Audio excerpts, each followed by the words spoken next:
மக்கள் எல்லாருக்கும் வணக்கம். இன்னைக்கு நம்ம சேனல்ல பிரெக்னன்சி சம்பந்தமான ஒரு வீடியோ தாங்க பார்க்க போறோம். நம்ம சேனல்ல இன்னைக்கு நம்ம பிரெக்னன்சி சம்பந்தமான ஒரு முக்கியமான வீடியோ தாங்க பார்க்க போறோம். பெண் உறுப்புல கரு உண்டாகி இருந்தா என்ன மாதிரியான மாற்றங்கள் இருக்கும் என்பதை பற்றி தான் பார்க்க போறோம்.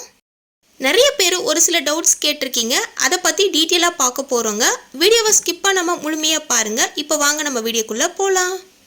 ப்ரெக்னன்சி கன்ஃபார்ம் பண்ணுறதுக்கு முன்னாடி ஒரு சில பேருக்கு ஒரு சில டவுட்ஸ் இருக்கும். ஸோ நிறைய பேர் அதை கேட்க மாட்டாங்க. ஸோ அதை பற்றியும் நம்ம டீட்டெயிலாக பார்க்க போகிறோங்க. பீரியட் ஸ்டேட் வந்துருச்சு, ஆனாலும் வெஜினால சுருக்குன்னு குத்துதுன்னு சொல்கிறீங்க.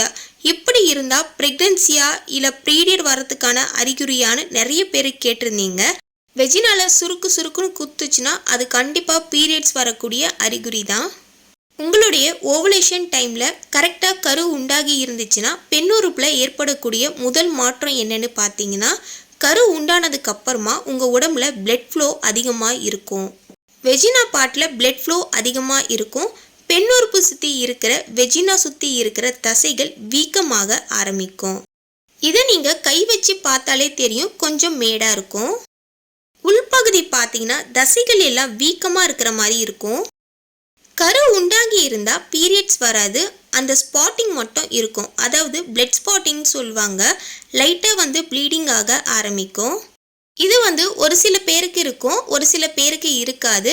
நிறைய பேர் என்ன நினைப்பீங்கன்னா, பீரியட்ஸ் வரப்போகுது அதனால தான் இந்த மாதிரி பிளட் ஸ்பாட்டிங் ஆகுதுன்னு சொல்லிட்டு பீரியட்ஸ் வரும்னு சொல்லி பயப்படுவீங்க. பட் இது ஓவர் ஃப்ளோவாக இருந்தால் தான் நீங்கள் டாக்டரை போய் கன்சல்ட் பண்ணணும். ஆனால் ப்ரெக்னென்சி கன்ஃபார்ம் பண்ணுறதுக்கு முன்னாடி இந்த மாதிரியான பிளட் ஸ்பாட்டிங் வர்றது நார்மல் தான். பிளட் ஸ்பாட்டிங் இருக்கிற மாதிரி ஒயிட் டிஸ்சார்ஜ் ப்ராப்ளம் அதிகமாக இருக்க ஆரம்பிக்கும். கரு உண்டாகி இருந்தால் அதிகமாக வெள்ளைப்படுதல் ஏற்படும். ஒரு சில பேருக்கு பிளட் ஸ்பாட்டிங் இருக்கும், லைட்டாக பட்டுச்சுன்னா பரவாயில்ல, ரொம்ப அதிகமாக இருந்துச்சுன்னா நீங்கள் டாக்டரை கன்சல்ட் பண்ணிக்கோங்க. ஒரு சில பேருக்கு பார்த்தீங்கன்னா கரு உண்டாகி இருந்தால் வெஜினால ஏர் பபிள்ஸ் வர ஆரம்பிக்கும். அது நார்மல் தான். இந்த வீடியோ பதிவில் பெண்ணுறுப்பில் ப்ரெக்னன்சி டைமில் ஏற்படக்கூடிய மாற்றங்களை பற்றி தான் பார்த்துருப்போம். இந்த வீடியோ ப்ரெக்னெண்ட்டாக இருக்கவங்களுக்கு ஷேர் பண்ணுங்கள். ஸோ அவங்களுக்கு ரொம்ப யூஸ்ஃபுல்லாக இருக்கும். நிறைய பேர் மனசில் நினச்சிட்ருப்பீங்க, இந்த மாதிரியான ப்ராப்ளம்ஸ்லாம் இருக்கே, ஸோ இதை எப்படி கேட்குறதுன்னு சொல்லி கூச்சப்படுவீங்க.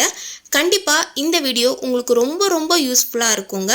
இந்த வீடியோ உங்களுக்கு பயனுள்ளதாக இருந்துச்சுன்னா நம்ம சேனலை மறக்காமல் நீங்கள் சப்ஸ்கிரைப் பண்ணிவிட்டு உங்கள் ஃப்ரெண்ட்ஸ் அண்ட் ஃபேமிலியில் யாராவது ப்ரெக்னெண்ட்டாக இருக்காங்கன்னா அவங்களுக்கு ஷேர் பண்ணுங்கள். Thank you so much. பாய்.